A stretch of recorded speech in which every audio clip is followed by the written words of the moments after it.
The second quarter of the season is here. What we're watching over the next 20 games and how it will define the Magic season today on Locked On Magic.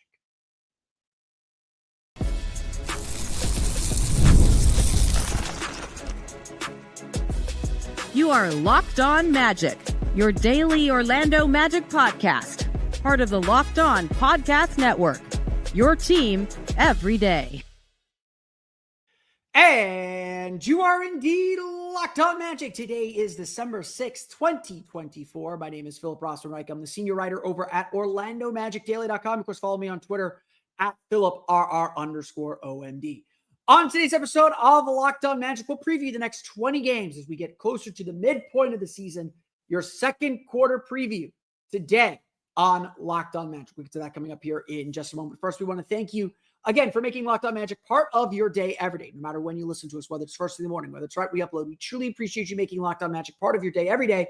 And you can make Locked On Magic an even bigger part of your day with the new Locked On Magic daily newsletters, the one stop for ultimate team and league coverage delivered right to your inbox. Sign up for free now at LockedOnDaily.com. That's LockedOnDaily.com, and start your day with the all-new free Locked On Magic newsletter. The first quarter of the Orlando Magic season was defined by two things. First, it was defined by the seriousness and maturity of the Magic as they try to accomplish this new goal. As they try to reach home court advantage, that mythical place where they'll be hosting Game 1 at the Kia Center in April. That's been a focus for this team throughout the entire summer, throughout the entire training camp. It is still the main thing. Orlando does not want the kind of lapse that forced them to rally to get to the 5 seed, that forced them to scramble to make a playoff spot last year.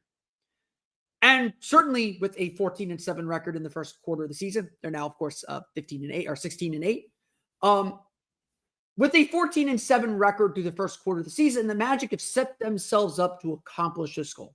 They are third in the Eastern Conference, the same record they had last year at this time of year. We'll get to that. The first quarter of the season, though, was also defined by something else. It was defined by survival. Paolo Banchero's injury, 5 games into the season, threw everything on its head. It forced the Magic to think about things in a different light, in a different way. It forced this team to adjust and tested both their maturity and their depth. And fortunately for them, they've come through. There's, again, 14-7. They were 14-7 at the end of the first quarter of the season, third in the Eastern Conference. Players have stepped up left and right. And the Magic have simply found a way, leaning harder on their defense, making it an elite group. The Magic have put themselves exactly where they want to be as they enter this next critical part of the season. Again, we'll talk a little bit more about the schedule here coming up. So what is the second quarter of the season going to be about? What is the next 20 games about then? The theme for the next 20 games is, again, twofold. It's going to be about this team proving itself on bigger and bigger stages. Over the next 20 games, you'll see the Magic get 3 national TV games. One of them in the NBA Cup. We're going to talk about the schedule here in a minute. When we looked at the schedule in August, we understood that this was the toughest part of the season. So we will talk more about that coming up here. But the second quarter of the season is mostly about how the Magic reintegrate, how the Magic become whole. Because at least what we're expecting, by the midpoint of this second quarter of the season, we are going to see Paolo Banchero return. We are going to see Paolo Banchero back in action for the Orlando Magic. And the question will be how he and Franz Wagner both become all-stars. Now, Paolo Banchero is probably not going to become an all-star. He's probably not going to have enough time to rebuild his resume, get in front of the coaches and make them say, oh, yeah, that guy's an all-star, unless the Magic suddenly shoot up to like second or first. It's an outside chance, but not a likely one. But that doesn't mean we don't expect both Paolo Banchero to play at the all-star level he was playing at before his injury, 29 points per game, 8.8 rebounds per game, 5.6 assists per game, 49.5% shooting. We expect him to continue that. We also expect Franz Wagner to continue how he's playing. 24.2 points per game, 46.7% shooting, 32.7% from three, 5.6 rebounds per game, 5.7 assists per game, plus 1.8 steals per game for good measure. We expect the Magic to have 2 all-star level players. And the second quarter of the season, especially that back half of Paolo returns around Christmas in a couple weeks now, the Magic will need to figure out how to make those two work together. And they should. They obviously have. But the genie's been let out of the bottle. The genie is out of the bottle on Franz Wagner. There is no putting him back in the bottle. This is who he is. And even with Paolo Banchero back in the lineup, the Magic need this aggression from Franz Wagner. He may not have the same responsibilities. Hopefully he'll get some easier shots set up for him by a guy like Paolo. Hopefully the Magic get creative with how they use them and how they interact with each other on the court. And it's not just a your turn, my turn type thing. But the Magic have 2 true all-stars at this point. No other way to look at it. Franz Wagner will be named an all-star. That'll happen in the third quarter of the season. But Franz Wagner will continue to add to his all-star resume. We talked significantly about that yesterday. But Paolo's the one that's going to have to adjust. Because now all of a sudden, he doesn't need the ball in his hands as much. He will still get the ball in his hands. He'll still be the creator. He'll still do all that stuff. But now he's going to have to learn how to play a little bit off the ball. It's not as necessary for him to have a 35% usage rate. I don't think his usage rate's that high, but you get the point I'm trying to make. Here now is the game. Because ultimately what we're going for is a championship. Again, the Magic may not win a title this year. They may not get to the conference finals. They may not get to the finals for another few years. It's a process to get there. It isn't something that it happens overnight, but it doesn't happen overnight. It happens suddenly. You get that window opens suddenly, and maybe it is about to open. But the Magic know that their ceiling is whatever Paolo and Franz can be. And obviously, we only got 5 games of them playing together, and Franz was sick for a good chunk of them. So when Paolo gets back, so much of this time is going to be spent figuring out how do we make the most of these 2 players? How do we get the most out of these 2 guys? The team's going to be better for it. There might be some trip ups. There might be, it takes a while to integrate players. It's not 2K where they just fit together perfectly. It's going to take time. But the Magic are going to see how their stars align here in the next 20 games. It's going to be a lot of fun to watch because, again, they're not putting the genie back in the bottle. Franz Wagner is this superstar kind of player. I don't think that's going anywhere. But the question is, as always, how do these 2 players interact? How do the Magic get the most of them? And that's ultimately going to be how we judge success. Because at the end of the day, the Magic's big goal is still out there. The Magic want home court advantage in the Eastern Conference playoffs. They want game 1 in their building. They are sitting in the 3 seed, despite the loss to the New York Knicks, still well ahead of them. A game and a half ahead of them. They still have everything to play for and everything in front of them. It's an exciting time. It's an exciting thing to see. And obviously, the Magic have their work cut out for them. But the Magic played their first quarter of the season perfectly. They took advantage of the weak spots in their schedule. Outside of the loss to Chicago, I don't think anyone's disappointed by any loss the Magic have had. There's no glaringly bad losses. And again, the loss to Chicago, Paolo was hurt for that. It happens.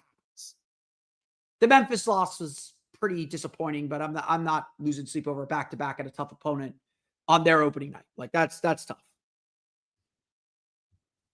The next 20 games are about how the Magic make the stars align and how they make that push toward the playoffs in the back half of the season. Because there is another reality we have to recognize. The Magic had a very manageable schedule in the first quarter of the season, despite now playing more games than any team at this point, at this juncture, at this calendar date. the Magic had a relatively easy schedule in the first quarter. The second quarter is going to tell us a lot about where this team stands. We're going to talk a little bit more about the schedule ahead for the Orlando Magic and what it means for the Magic, especially compared to last year, coming up here in just a moment. But first, today's episode of Locked On Magic is brought to you by our friends over at Robinhood. With Robinhood Gold, you don't need a silver spoon to eat up the financial favors of the 1%. Robinhood Gold allows others to get the rates and perks usually reserved for the high society. Now the resourceful individual with Robinhood Gold can earn the very liberal rate of 4.25% APY on uninvested cash and be rewarded with a handsome 3% retirement boost on IRA account contributions. Robinhood Gold provides the privileges of a high net worth for any net worth. These generous benefits are now available for only $5 a month. The new gold standard is here with Robinhood Gold. Sign up at Robinhood.com/gold. Terms apply for product-specific disclosures. Visit Robinhood.com/gold. Investing involves risk. Rates may change. Gold membership is offered by Robinhood Gold, LLC.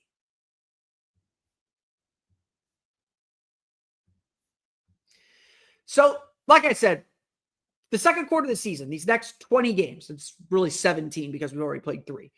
These next 17 to 20 games are about 2 things. And we're going to circle back to the first thing at the end of the show because it's about roster decisions. It's about roster integration. That is a big piece of this puzzle. The second thing it's about is proving yourself on the bigger stage. And obviously, like, the challenge that the Magic are facing right now started in New York against the New York Knicks.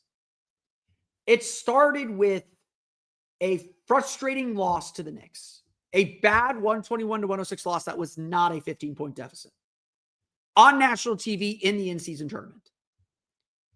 When the schedule came out, we knew this stretch was going to be tough. And I'm just going to read it out for you so you know what's coming. December 3rd at New York. So last Tuesday at New York. December 4th, back-to-back at Philadelphia. Today, Friday, December 6th at Philadelphia. Sunday versus Phoenix. Now we know at Milwaukee in the NBA Cup on Tuesday. They will add either the Atlanta Hawks or New York Knicks. They will be at Atlanta. If they lose and Atlanta loses, they're adding the Atlanta Hawks or New York Knicks one way or the other. It's just where that game is going to be played. Then they get the Oklahoma City Thunder at home. National TV game there. The Miami Heat at home. The Boston Celtics at home. The Miami Heat on Boxing Day at home. The New York Knicks at home. Then they get the Knicks again on January 6th.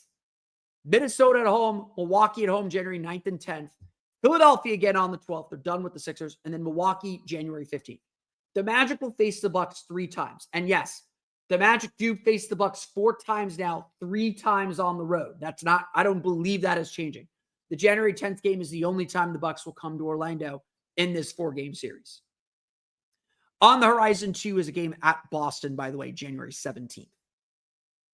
The Magic will face a lot of really good teams here in the next week. Now, a lot of them are at home. The Magic played a very road-heavy first quarter of the season. They played only 9 home games. They played 15 road games. They're 7-8 on the road, 9-0 at home.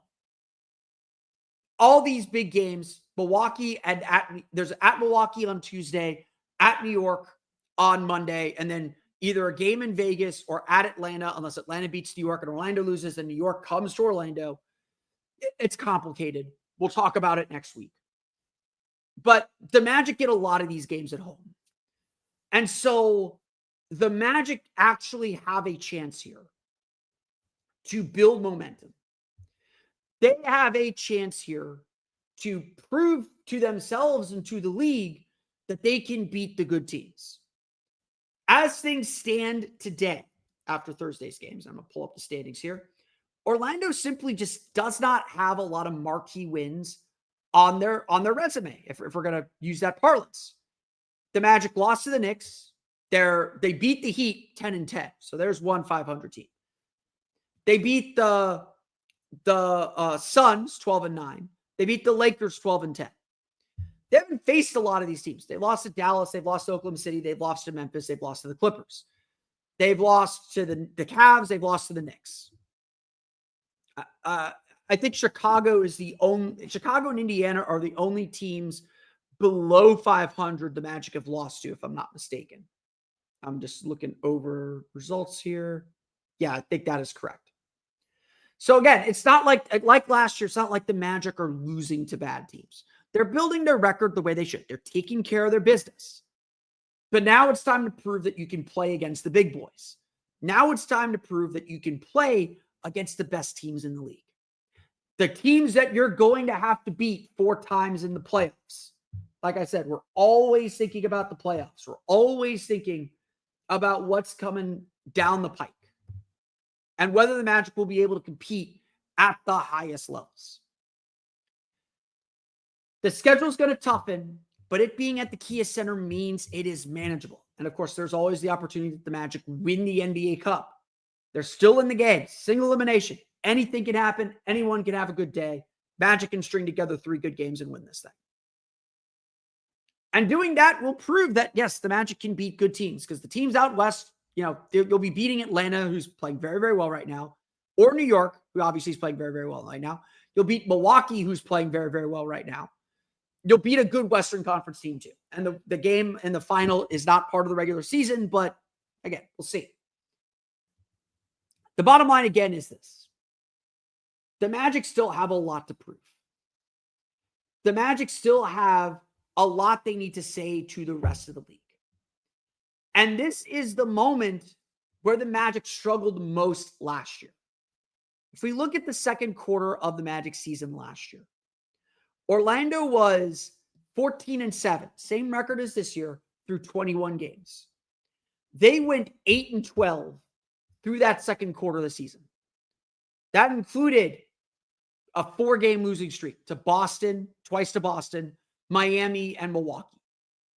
That included a loss to the Sixers, a loss to the Suns, a 1-3 road trip out west with losses to Phoenix, Golden State, Sacramento, and Denver.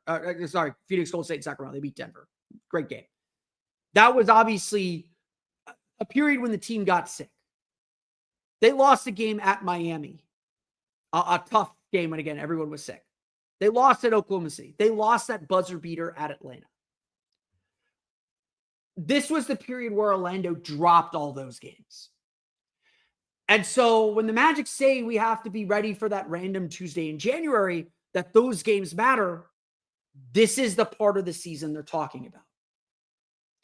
This is the part of the season where you have to have your ducks in a row, or you have to be resilient and push through fatigue and everything else. The Magic are already admitting it a little bit. They played 24 games. They played the most games of any team in the league. They played 15 road games again. This Magic team is starting to feel a little fatigued. You can see it a little bit. Guys are openly talking about how they're a little tired. They're a little banged up. Practices are getting canceled. Shoot-arounds are getting canceled. That's not a bad thing. It's about just keeping guys fresh. That's again, this is a good team. They know how to play. They know how to prepare themselves. They'll go into a ballroom. Steve Clifford used to say this all the time. You got to learn through watching tape. You can't always you don't always have the time to do with the way that the NBA schedule is set up. And the Magic haven't had a break. It's been a very long time since the Magic had 2 days off. Honestly, the best part about the NBA Cup week coming up is, the Magic have a quick turnaround to go to Milwaukee after their game Sunday against Phoenix. No Kevin Durant in that game, by the way. So the Magic will not see Kevin Durant this year unless he gets traded. The Magic have a quick turnaround to Milwaukee, but then Wednesday, Thursday, Friday are off. Saturday would be in Vegas if they win. Sunday would be in a new location if they lose.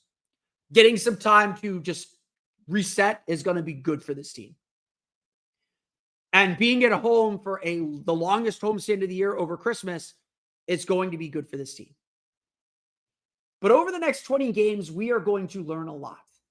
We're going to see how this team measures up, even at home, against quality opponents. We'll learn that Tuesday. We'll learn that against Oklahoma City. We'll learn that against Boston. We'll learn that throughout the course of the next 20 games. And the expectation, again, is that the Magic will win. They'll be home a lot. They should build on this record. They should solidify their standing.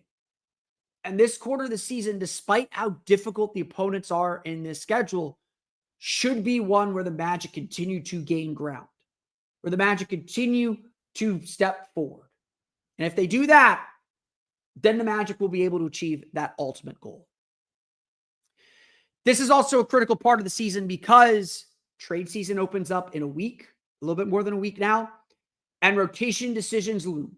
We'll discuss the debates, the developments that the Magic have to think about as they begin to get healthy coming up here in just a moment.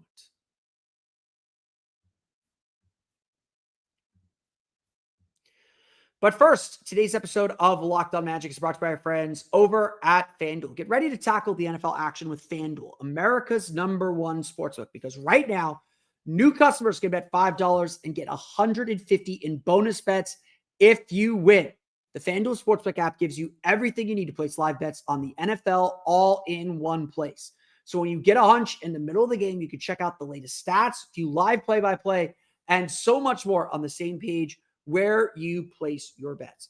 FanDuel has so many great offers to get you going in the NFL, including the Tampa Bay Buccaneers, 6.5-point favorites over the Las Vegas Raiders, the Jaguars, 3.5-point dogs without Trevor Lawrence against the Tennessee Titans, and your Miami Dolphins, 5.5-point favorites over the New York Football Jets.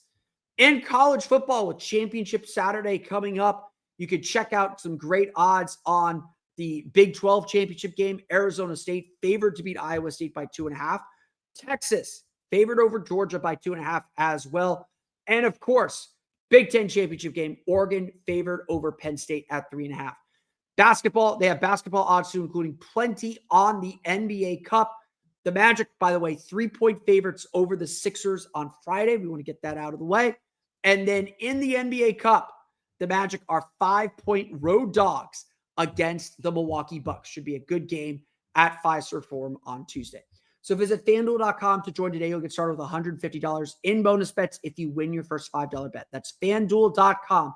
Never waste a hunch and make every moment more with FanDuel, an official sportsbook partner of the NFL.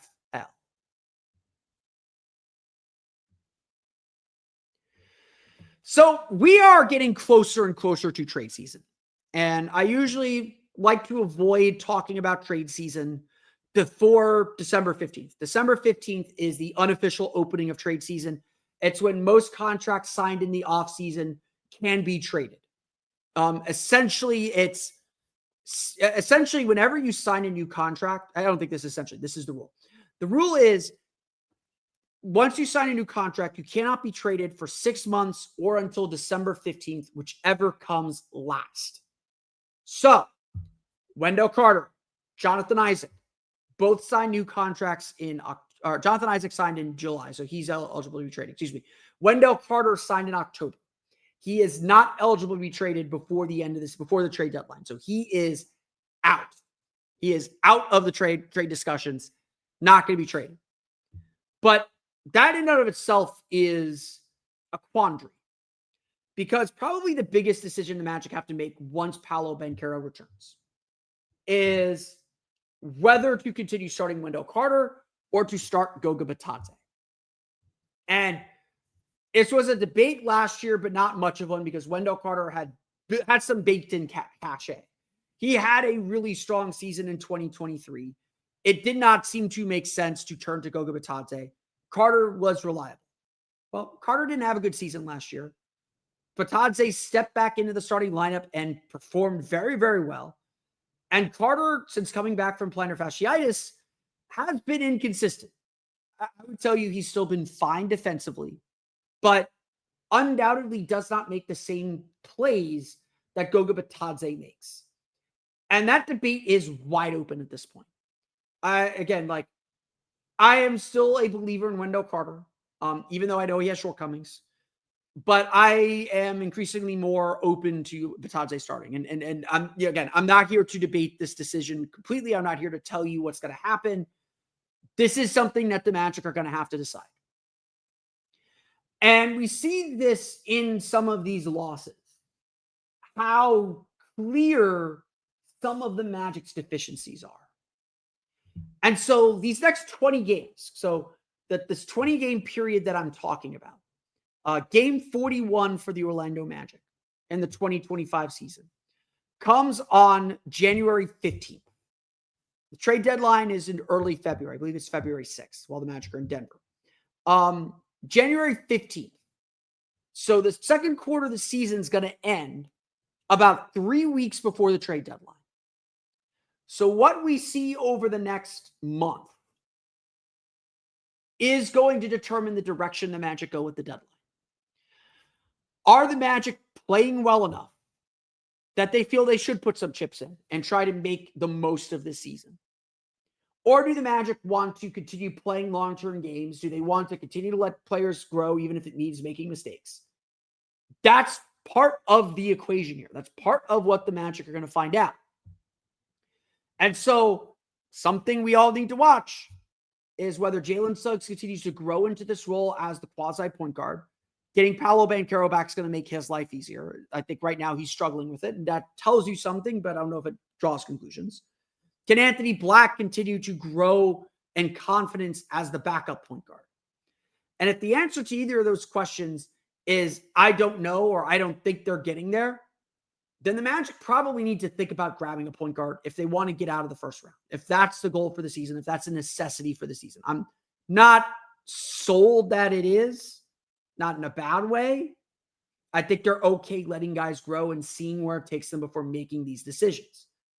But if that decision is already made, and look, I see Magic fans talking about it like it might be or it should be, then yeah, the Magic need to get in on discussions for Dennis Schroeder, for Colin Sexton, for Malcolm Brogdon, for whoever ends up being out there in the trade market. I would always warn everybody, we don't know who's available quite yet. And it's the NBA. Surprising things happen. But yeah, the Magic have to spend this next month and a half, these next 6 weeks, really assessing their roster. Really getting a sense of what the roles are going to be as they make the turn to the back nine, as they make the turn to the last 41 games, and really dive into the playoff push. They're going to be home a lot. I think we will see the Magic at their best. They may not have another 14-7 record. I'm not going to say that they'll get all the way there. They'll have a plus 500 record, but the teams they're playing are tougher. They'll lose a few games at home. It's going to happen.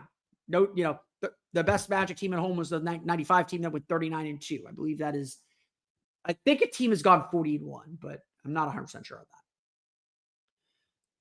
The Magic have a lot of things to weigh and consider, and fortunately, they'll be home with some practice time to weigh and consider those decisions. But to be sure, the Magic are going to lock in who they are. We already know what their identity is. We already know what they're trying to do. But they're going to lock players into roles.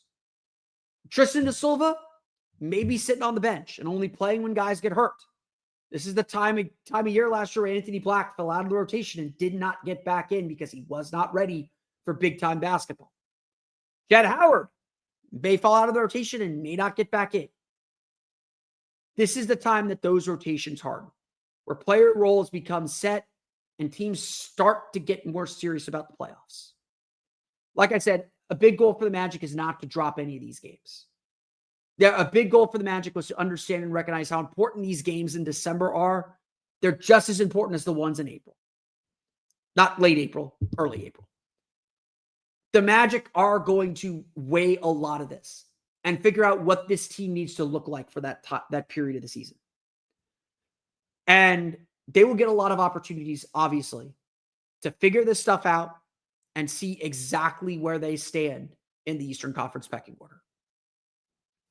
I want to thank you all again for listening to today's episode of Locked On Magic. Of course, find me on Twitter at PhilipRR_OMD. Subscribe to the podcast on Apple Podcasts, Stitcher, TuneIn, Himalaya, Google Play, Spotify, Odyssey, and all of them podcasts to your podcast-enabled listening. So you can find us on YouTube as well. Just search for Locked On Magic. For the latest on the Orlando Magic, be sure to check out OrlandoMagicDaily.com. You can find us there on Twitter at OMagicDaily. And for even more Orlando Magic content, be sure to check out my Patreon page, the Orlando Magic Hub, at patreon.com/Orlando Magic Hub. As always, we thank you for your support. Or I thank you for your support. As if that's that, you can now check out the Locked On Magic daily newsletter, the one-stop for ultimate team and league coverage delivered right to your inbox. Sign up for free now at LockedOnDaily.com. That's LockedOnDaily.com. Start your day with the all-new free Locked On Magic newsletter.